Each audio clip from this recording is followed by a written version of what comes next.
யாழ் சமையல் அன்பு உள்ளங்களுக்கு இனிய இந்நேர வணக்கம். இன்றைக்கு நாங்கள் வீட்டில் எல்லா மரக்கறியையும் போட்டு ஒரு வெள்ளைக்கறி வைக்க போகிறோம். வாங்கோ பார்ப்போம்.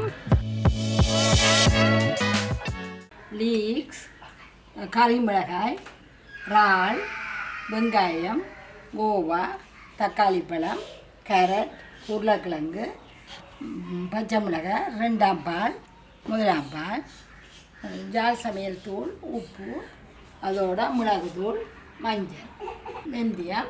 வாங்க இப்படி செய்கிறான்னு பார்ப்போம். இது நாங்கள் ஒவ்வொரு நாளும் அந்த கறியை காய்ச்சிக்கல ஒவ்வொரு கறிகள் மரக்கறிகளை கையாளுக்கண்டு வைப்போம். அதுகள் எல்லாத்தையும் சேர்த்து ஒரு நாளைக்கு ஒரு கறியை ஆச்சுவோம். வாங்க இப்போ எல்லாத்துலேயும் ஒன்று தான் எடுத்துருக்கு. இப்போ நாங்கள் இந்த கிழங்கை போடுவோம். கீழே அதே ஒரு பெரிய கறியாக வந்துடும். கேரட்டாக போடுவோம். கோவா நாங்கள் எல்லாத்துலேயும் ஒவ்வொன்றும் ஒரு சின்ன சின்ன துண்டுகள் அவசரத்துக்கண்டு எடுத்து வைக்கிற யாரும் வந்தால் நப்பண்டு சமைக்கிறதுக்காக எல்லாத்துலேயும் ஒன்று ஒரு சின்ன சின்ன துண்டு வெட்டி வைப்போம். இதே ஒரு பெரிய கறியாக வந்துடும். வெள்ளிக்கிழமை நாங்கள் காய்ச்சி வைக்கிறோம். நல்ல ஒரு பெரிய கறியாக வந்துடும். அதிகமாக வெங்காயம், பச்சை மிளகாய், பால் கறியண்டபடியாக பச்சை மிளகாயை கொஞ்சம் கூட போடுவோம். இதுக்கு தூள் போடுறது இல்லை. தக்காளி பழம் எல்லாம் போட்டுட்டோம். இப்போ இதுக்குள்ள கொஞ்சம் இறால் போடுவோம். குழந்தைகள் இருக்கிறபடியாக இறால் விரும்பி சாப்பிடுவோம்.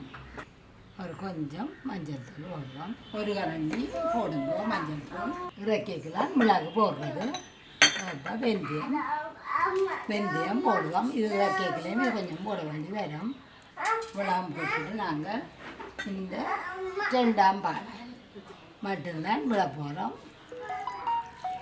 இது சரியாக நீங்கள் இதுண்டு ஒரு காவாசிக்கு தானே காட்டுறத விளாண்டு பாருங்க. எங்கே நிற்குதுண்டு பால் அடியில் நிற்கிது. இந்த விட்டால் காணும். மற்ற இதுகளை ஒன்றையும் விடுற தண்ணியும் இதாவிய காணும். ஆக தண்ணி கூட விட்டிங்கன்னா சிலண்டு வந்துடும். தண்ணிக்கு கறி வாங்க ஒரு கப்பில் எட்டுவோம். பாருங்க தண்ணியை பாலை மேலே மட்டும் வந்துருக்குது. அது காணும். உலகம் நல்ல வடிவாக அதாவியாக காணும். நீங்கள் மேலே கணக்க விட்டிங்கன்னா சிலண்டு வந்துடும் உங்களுக்கு. இப்படியே இதை மெல்லிய நெருப்பில் விடுவோம். நல்லா கொதிச்சுட்டு தானே இனி மெல்லிய நெருப்பில் விடுவோம். எப்போ கலந்து பார்ப்போம். இதுக்குலாம் நான் தூள் போட அந்த உப்பு போட மறந்துட்டேன். உப்பு போட போகிறேன். இப்போ உப்பு நீங்கள் கூட்டைக்கிலே பச்சை மிளகாய் வெங்காயம் அதில் போடைக்கிலே உப்பையும் போடுங்க. அளவா கணக்க போட்டுறாதீங்க. கறியெல்லாம் பழுதாக்குறது உப்பு தான். தண்ணியை பேருந்து கணிக்கிறாங்க. கிழங்குகளை பார்ப்போம் என்ன மாதிரிண்டு. நல்லா கொஞ்சம் கூட்டி விடலாம். இல்லை அவிச்சிட்டு தான் இந்த நல்லா அவிக்கலை மாந்தி இல்லை. வாங்க திறந்து பார்ப்போம். பெரிய நெருப்பிலேயே பிடுங்கி கொண்டு இருக்குது. அதில் கிழங்குகள் எல்லாம் அவிக்க அந்த தண்ணியை கொஞ்சம் இழுக்கும். இப்போ நாங்கள் இதுக்குள்ள விளாம்பால் விட போகிறோம். இதுவும் ஒரு கொதிக்க அப்படியே பிரட்டி போட்டு இறக்கிடுவோம். வெந்தயத்தை போடுவோம். வெந்தயம் கடைசிலையும் போடுறது நல்ல வாசம் மட்டும் வரும். கருவேப்பிலை கணக்க பாவியுங்கோ. எங்களுக்கு எடுக்கலாம் போயிட்டு இனி அடுப்பை கொஞ்சம் கூட்டுங்கோ.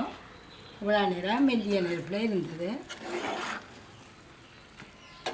இது ஒரு நல்ல கறி இறக்கி தேசிப்படி விடணும். நீங்கள் கொஞ்சத்தை சாரியாக அரைக்கரைவாசியை மசிச்சு விடுங்கோ. கிழங்குகளெல்லாம் கொஞ்சம் கொஞ்சம் மசியும். எல்லாம் இப்படி கொஞ்சத்தை மசிச்சு விட்டீங்கன்னா தான் கறி நல்லா இருக்கும். கொஞ்சம் பார்க்கவும் இதெல்லாம் சாப்பிடவும் முழுசாக இருக்காமல் கொஞ்சத்தை மசிச்சு விடுங்கோ. இப்போ இதை நிப்பாட்ட போகிறேன். கொதி வந்துட்டு நிப்பாட்டுவோம். அடுப்பேன் நல்லா ஆறட்டும். தேசிப்பிடி விடுவோம். இப்போ நல்லா ஆறிட்டுது. பாருங்கோ கறியை பாருங்கோ.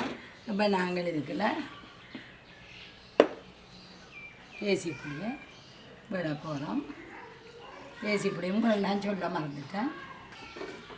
நல்லா எல்லாத்துலேயும் ஒவ்வொரு துண்டு போட்டு நாங்கள் பாருங்கள். நல்ல ஒரு பெரிய பொழிஞ்ச கறி கூடிய அளவு கொஞ்சத்தை அமர்த்திய வந்து அந்த இது பெருசு பெருசாக இதாக இருக்கிறத கொஞ்சம் கொஞ்சம் அமர்த்தி விட்டீங்கன்னா நல்ல கறி நல்ல ருசியாகவும் இருக்கும். புளியல் விரும்பியும் சாப்பிடுவோம். இதே மாதிரி செய்யுங்க. இப்படியே வேறு உங்களுக்கு